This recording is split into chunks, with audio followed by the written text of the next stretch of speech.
Shalom, selamat pagi jemaat yang terkasih, bersyukur pagi hari ini kita kembali bersukacita karena diberikan nafas kehidupan untuk memuji memuliakan nama Tuhan dan kesempatan untuk bertemu satu dengan lain di dalam Tuhan. Juga bersyukur masih melihat orang-orang kita kasih yang ada di rumah kita masing-masing. Kita akan memujikan satu lagu yang akan meneguhkan kita tentang harapan di dalam hidup ini. Karena berbicara Advent, menanti kedatangannya yang kedua kali, ada banyak tantangan suka duka, tetapi harapan kita yang sejati kita letakkan di dalam Tuhan. Untuk itu kita akan pujikan harapan hidupku.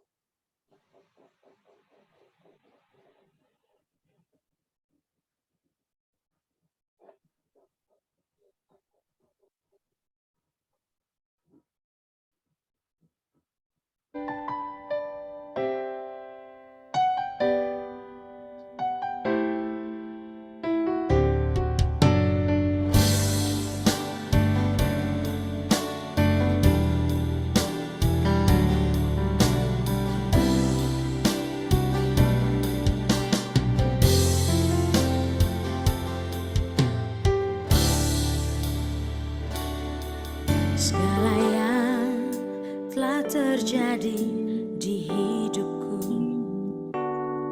semuanya kau izinkan terjadi padaku.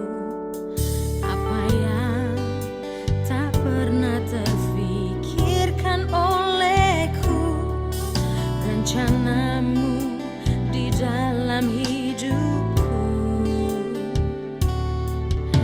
Berkata ku tak akan meninggalkanmu, sebab tanganku kan selalu menopangmu. Ku bersyukur dan ku tetap mengasihimu, semua karena kasih dan karuniamu.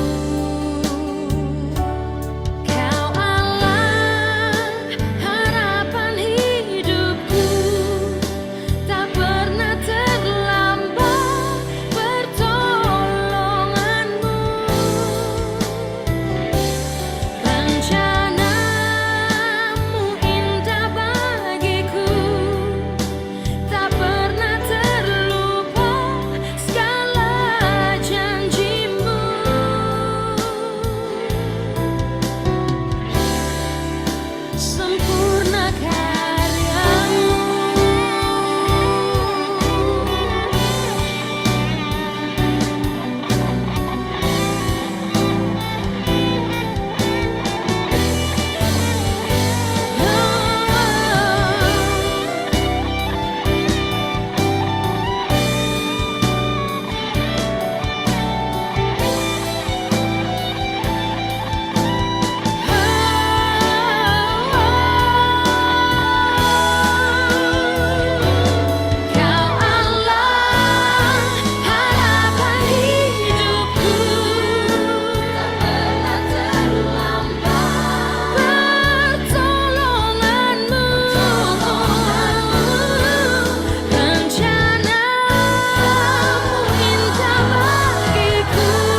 Monggo Bu Ratna. Mari ibu-ibu, sebelum kita disegarkan oleh sabda firman Tuhan, mari kita bersatu hati di dalam doa saya bawakan. Mari kita berdoa.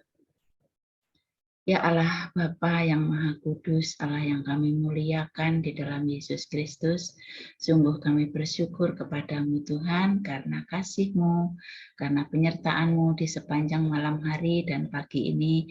Tuhan boleh bangunkan kami dengan kesegaran tubuh jasmani kami boleh menghirup udara segar pagi ini ya Bapa, dan kami bersyukur jika pagi ini kami boleh ada di dalam persekutuan doa. Semua ini Roh Kudus yang menuntun kami untuk kami boleh mempunyai hati yang sama, kerinduan kami untuk mendengarkan sabda firman Tuhan. Bapa, seperti lagu yang kami pujikan ya Bapa, sungguh Engkau tidak pernah melupakan janji-Mu dan janji-Mu sempurna bagi hidup kami seturut dengan kehendak-Mu. Terima kasih ya Bapa atas kasih kemurahan-Mu di dalam hidup kami.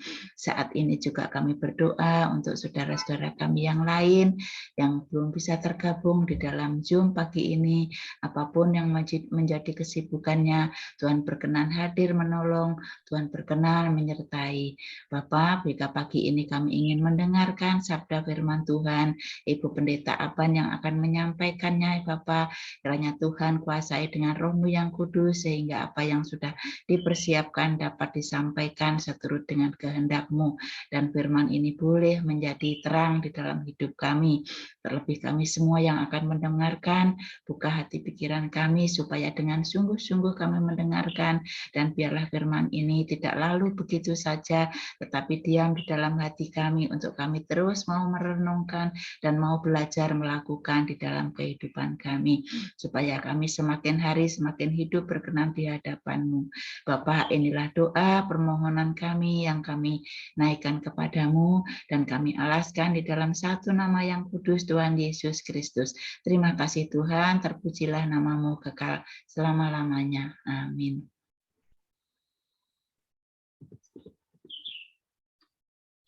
Matur nuwun Bu Ratna.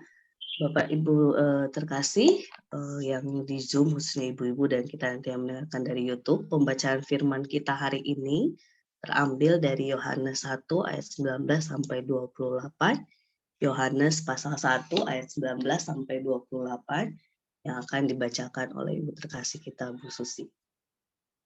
Ya, firman Tuhan dari Yohanes 1 ayat 19 sampai 28. Kesaksian Yohanes tentang dirinya sendiri. Dan inilah kesaksian Yohanes ketika orang Yahudi dari Yerusalem mengutus beberapa imam dan orang-orang Lewi kepadanya untuk menanyakan dia, "Siapakah engkau?" Ia mengaku dan tidak berdusta, katanya, "Aku bukan Mesias." Lalu mereka bertanya kepadanya, "Kalau begitu, siapakah engkau? Elia?" Dan ia menjawab, "Bukan." "Engkaukah nabi yang akan datang?" Dan ia menjawab, "Bukan." Maka kata mereka kepadanya, "Siapakah engkau? Sebab kami harus memberi jawab kepada mereka yang mengutus kami. Apakah katamu tentang dirimu sendiri?" Jawabnya, "Akulah suara orang yang berseru-seru di padang gurun. Luruskanlah jalan Tuhan, seperti yang telah dikatakan Nabi Yesaya." Dan di antara orang-orang yang diutus itu ada beberapa orang Farisi. Mereka bertanya kepadanya, katanya, "Mengapakah engkau membaptis, jikalau engkau bukan Mesias, bukan Elia, dan bukan Nabi yang akan datang?"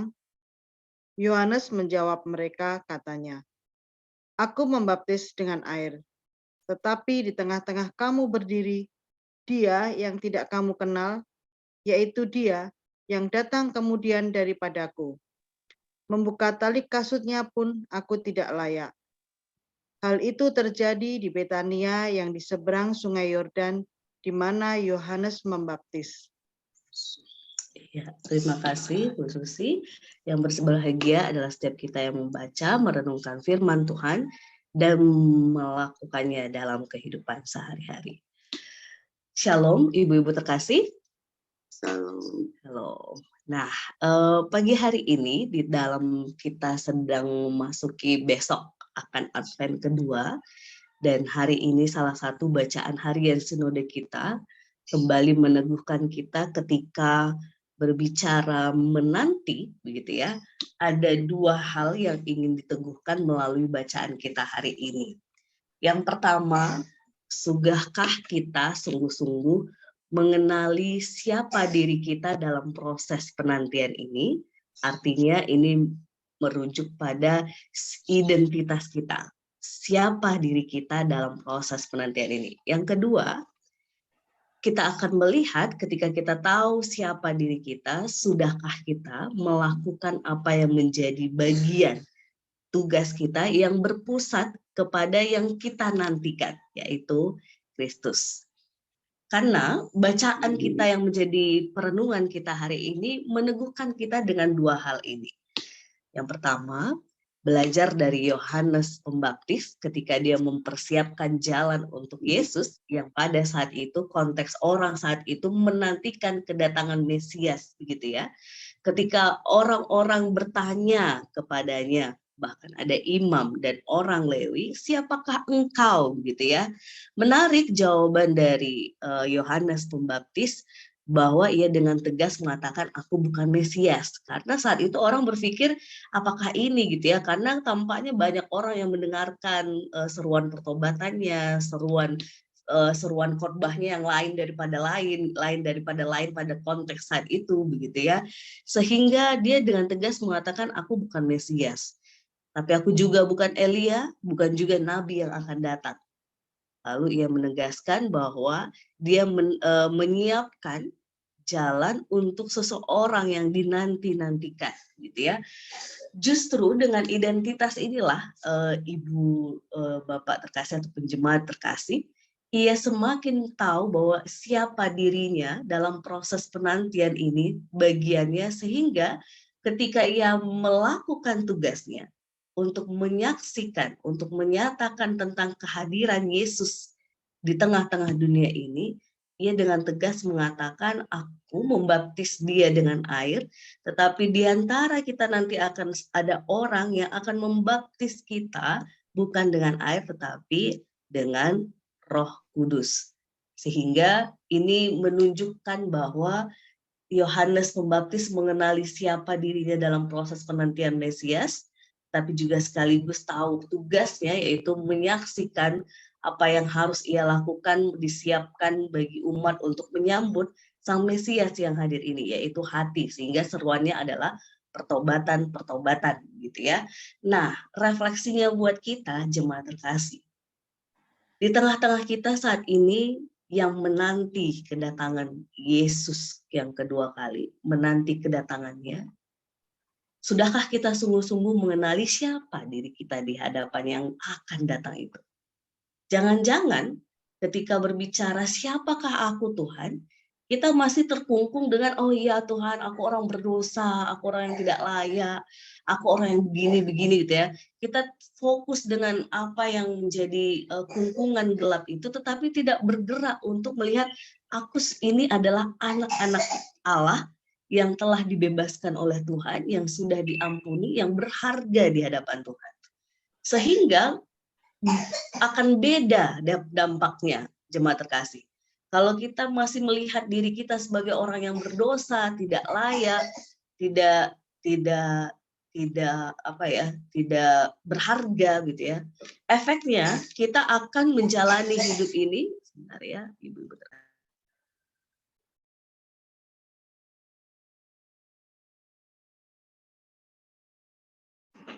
Efeknya kita akan menjalani hidup ini dengan yaitu rasa takut, rasa berdosa yang akhirnya tidak akan mengerjakan apapun untuk menyatakan kebaikan Tuhan, untuk menyatakan cinta kasih Tuhan.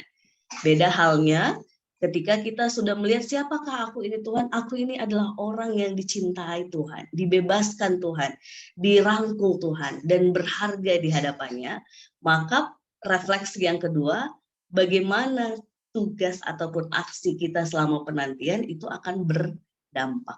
Kita akan menjadi orang yang mudah untuk bersaksi tentang Kristus yang kita mau nantikan. Kita akan mudah untuk menyatakan kebaikan-kebaikannya kepada semua orang. Kita akan mudah untuk melayani. Kita akan mudah untuk iya pada setiap panggilan-panggilan Kristus dalam kehidupan kita. Jadi jemaat terkasih, Yohanes Pembaptis dalam renungan kita hari ini meneguhkan kita. Seperti ia yang menanti Mesias, menyadari siapa dirinya, dan melakukan tugasnya dalam proses penantian itu karena mengenali siapa dirinya, itu berdampak luar biasa. Maka kita pun yang saat ini juga menanti kedatangan Yesus kedua kali, ayo kita teguhkan. Sudahkah kita memantapkan diri kita ini di hadapan Tuhan adalah orang-orang yang berharga, yang dipakai Tuhan untuk melakukan pekerjaan-pekerjaan Tuhan lewat keluarga kita, gereja, masyarakat, dimanapun kita berada, sehingga yang kita saksikan kebaikan-kebaikan Tuhan. Yang kita lakukan apa yang menjadi kehendak Tuhan, sehingga nama Tuhan dipermuliakan. Sehingga ada banyak orang yang mengalami pertobatan. Selamat merenungkan, meneguhkan kembali diri kita, jemaat terkasih, tetapi juga selamat menyatakan kebaikan Tuhan, menyaksikan cinta kasih Tuhan di dalam kehidupan kita, sehingga pertobatan itu semakin dialami oleh banyak orang, bahkan yang belum mengenal Kristus. Mari kita bersatu di dalam doa. Sungguh ya Bapa, kami bersyukur lewat firman pembacaan kami pada pagi hari ini, teladan dari Yohanes Pembaptis yang menyadari siapa dirinya di hadapan Allah, sekaligus tugas yang ia harus lakukan, menyambut Yesus Kristus, Sang Mesias, Juru Selamat kami yang hidup. Tuhan, dalam konteks yang berbeda, dalam dinamika yang berbeda, tetapi dengan spirit yang sama, yaitu menantikan kedatangan Yesus yang kedua kali. Tuhan, kami mohon kiranya kami pun belajar dari Yohanes Pembaptis untuk mengenali siapa diri kami di hadapan-Mu. Satu hal yang pasti Tuhan, kami adalah anak-anak-Mu yang telah Engkau bebaskan dari dosa, yang telah Engkau sangat kasihi, Engkau peluk, Engkau rangkul, sehingga apapun dosa-dosa yang kami alami di dalam sepanjang kehidupan kami di masa lalu, Tuhan ubahkan sebagai alat untuk kami berjalan tegak dalam cinta kasih Tuhan. Untuk kami juga mampu menjadi pribadi-pribadi yang melakukan tugas kesaksian kami di tengah kehidupan di dunia ini, yaitu tentang Engkau ya Bapa, tentang kebaikan-kebaikan-Mu, tentang cinta kasih-Mu. Sehingga sungguh-sungguh Tuhan, melalui setiap kami anak-anak-Mu ini, pertobatan, hidup baru, serta berjalan dalam cinta kasih Tuhan semakin dialami oleh setiap orang. Bahkan mereka yang juga ragu ataupun yang tidak mengenal Engkau Tuhan, yang mengalami pertobatan dan teguh di dalam Tuhan. Tuhan, inilah doa pengharapan kami yang di masa penantian ini, harapan kami letakkan sungguh-sungguh kepada Sang Kristus, Juru Selamat kami, Juru Damai dalam hidup kami, dan semua orang di tengah-tengah dunia ini. Di dalam nama Tuhan Yesus kami berdoa dan mengucap syukur. Amin.